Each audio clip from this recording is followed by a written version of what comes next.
Olá pessoal, meu nome é Fábio Schmidt e hoje nós vamos falar com o servidor Proxy Cache utilizando o Squid.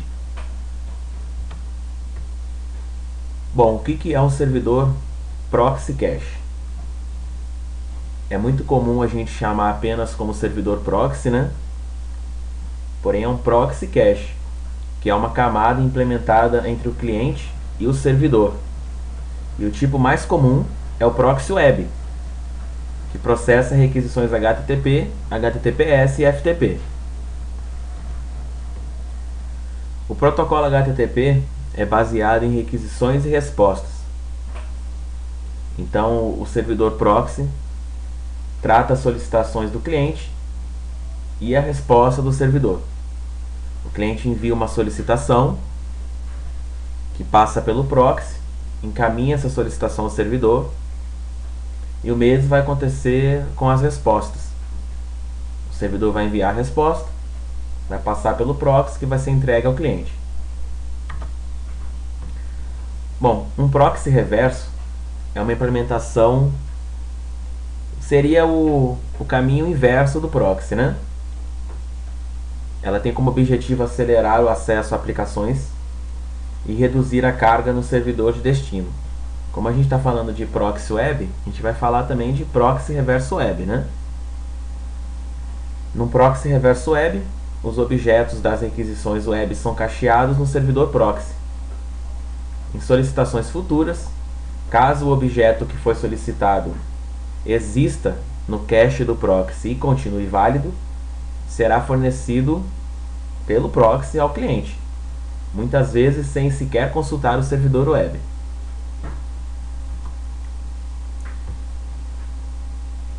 Bom, nós falamos em proxy.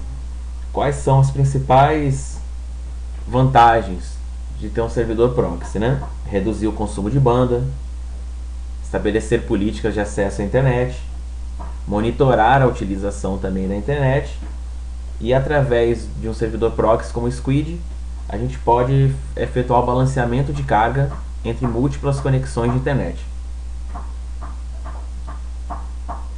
A gente acha muita documentação na internet sobre os recursos de proxy do Squid. Essas políticas de acesso, como bloquear um determinado mensageiro, um determinado programinha malicioso que abre um site, né, malicioso. Mas os recursos de cache do Squid são um pouco esquecidos, né?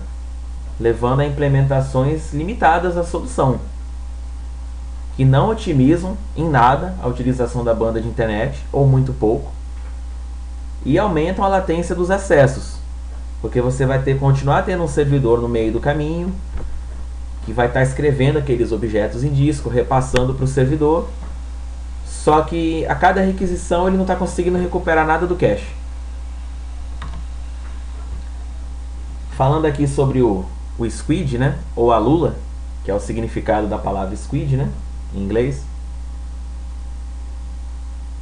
temos o poder das ACLs do Squid. O Squid é bastante poderoso nessas políticas de acesso, né, podendo efetuar controles por endereço IP, MAC address, por usuário, por site de destino, domínio de destino, pode utilizar expressões regulares para destino, para origem. Você pode considerar o protocolo utilizado, a porta utilizada. Você pode ter mensagens de erro específicas para cada bloqueio, cada regra que você aplicar. Isso tudo falando de recursos nativos do Squid, né? É importante conhecer os mecanismos de substituição de objetos em cache. Como eu falei, você encontra muita documentação de proxy sobre Squid, mas pouco sobre cache. O Squid, na sua configuração padrão, se você pegar o squid.conf default ou criar um apenas com as regras de proxy, ele não vem tão otimizado assim para o cache. Ele vem com as opções, os mecanismos, né, mais simples.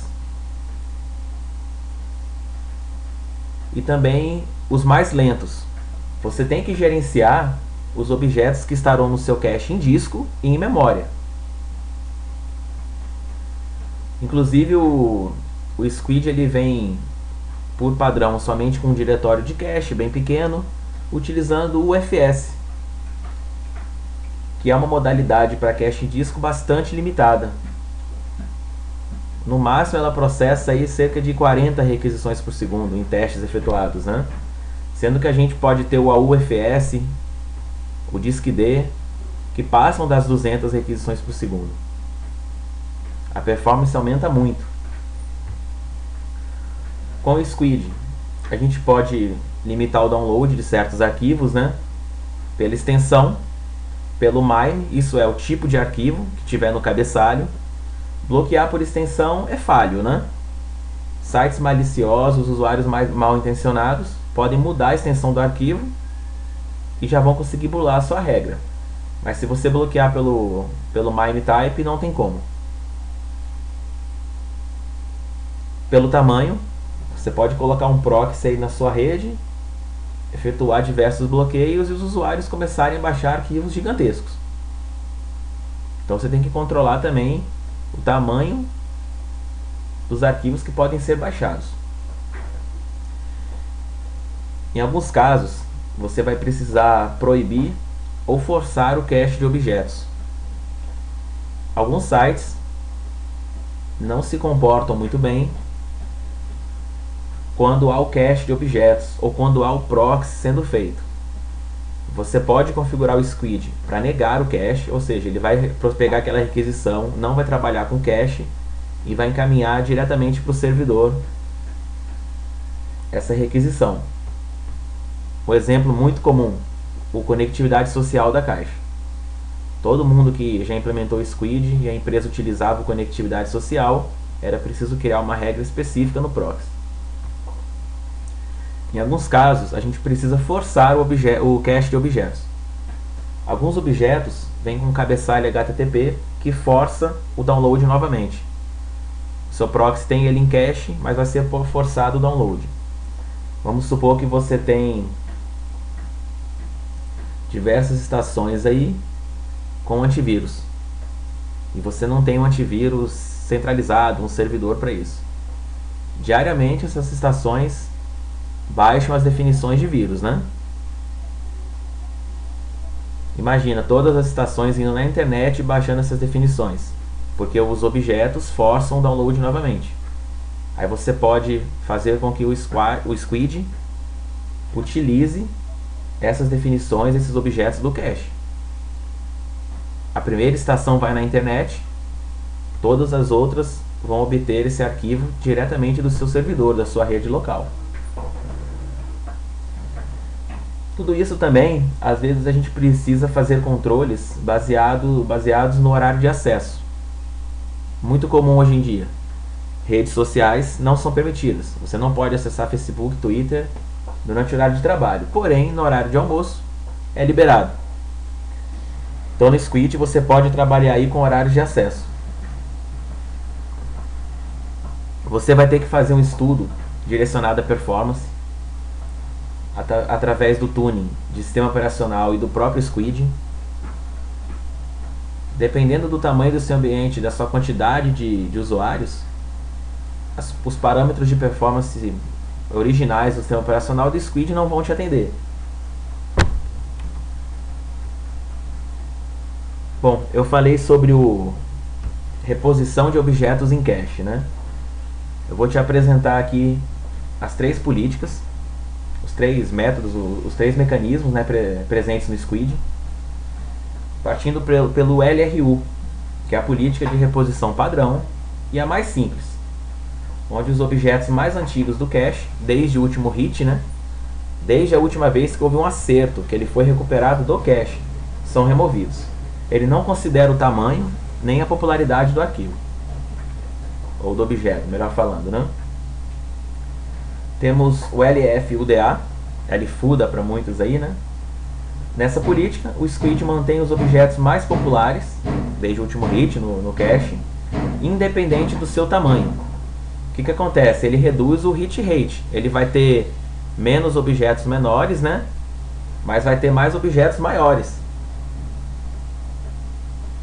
O que leva a economizar consideravelmente a banda, aumentando o byte hit rate. Ou seja, se 100 bytes foram requisitados e você entregou 80, você teve um byte hit rate aí de 80%, né? E temos o GDSF.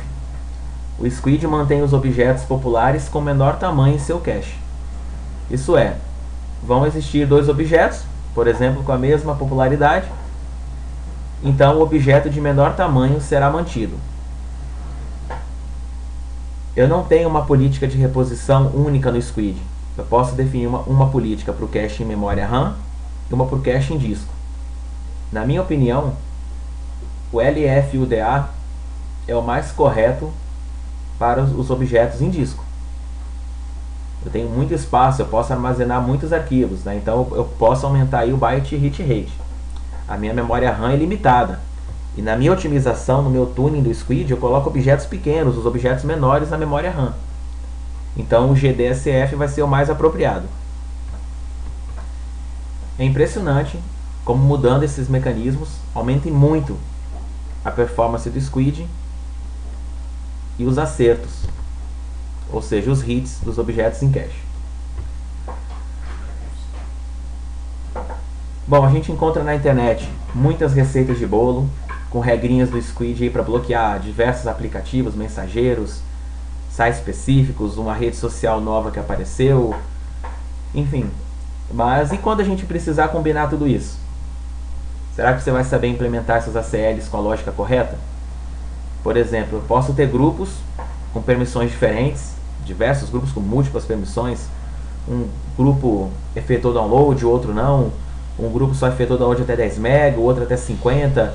Um grupo só acessa uma lista específica, o outro grupo tem acesso liberado. Eu posso limitar o download, mas eu preciso fazer exceções. Eu bloqueio arquivos executáveis, eu bloqueio arquivo até no máximo 5 MB, mas sites do governo, sites antivírus, eu tenho que permitir isso. Eu posso precisar permitir para somente alguns usuários também essas exceções. Então eu tenho que saber combinar isso. Eu implemento uma autenticação, porém eu preciso de exceções. Você encontra muita documentação de autenticação no Squid. Mas e sites que não se comportam bem com autenticação, as suas definições, as suas atualizações de sistema operacional, será que vão precisar de autenticação para isso? Você pode ter que aplicar exceções, né? Ou clientes específicos. Você pode, junto com isso tudo, ter que criar uma regra para liberar sites em horários específicos, em horários estabelecidos.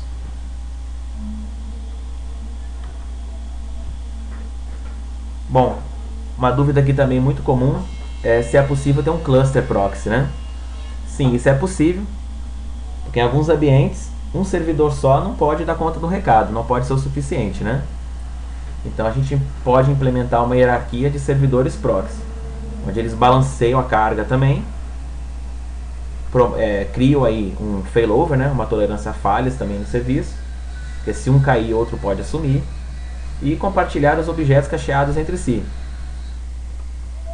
Um servidor proxy não tem o objeto em cache, ele pode consultar o irmão para ver se esse irmão tem esse objeto.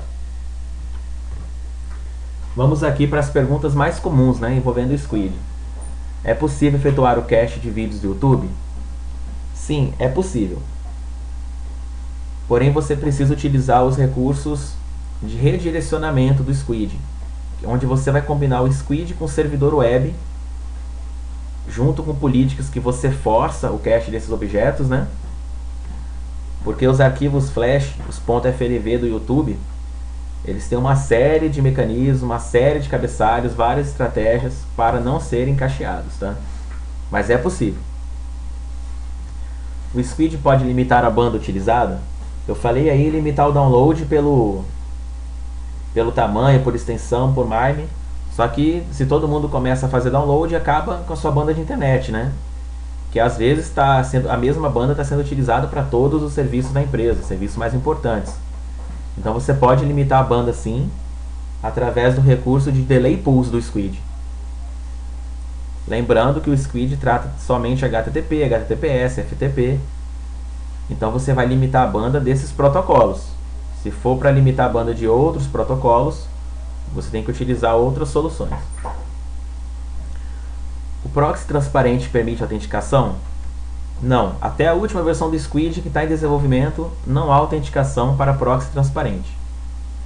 Então o proxy transparente tem uma grande vantagem aí, que não é necessária nenhuma configuração do cliente, porém traz aí uma série de desvantagens. Entre elas, não permitir autenticação. É possível emitir relatórios da utilização da internet? Você tem suas políticas de acesso, você tem a internet estabelecida, você precisa emitir relatórios aí, né, do que estão acessando, como que estão utilizando essa banda. Então o Squid ele armazena todas as requisições, né, todos os endereços que foram solicitados, abertos, o Squid mantém, e através de programas como Log Analyzer, como Sarg, você pode emitir relatórios dessa utilização.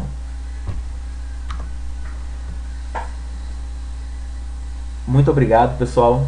Espero que tenham gostado e que tenha despertado o interesse de vocês em aprender o Squid.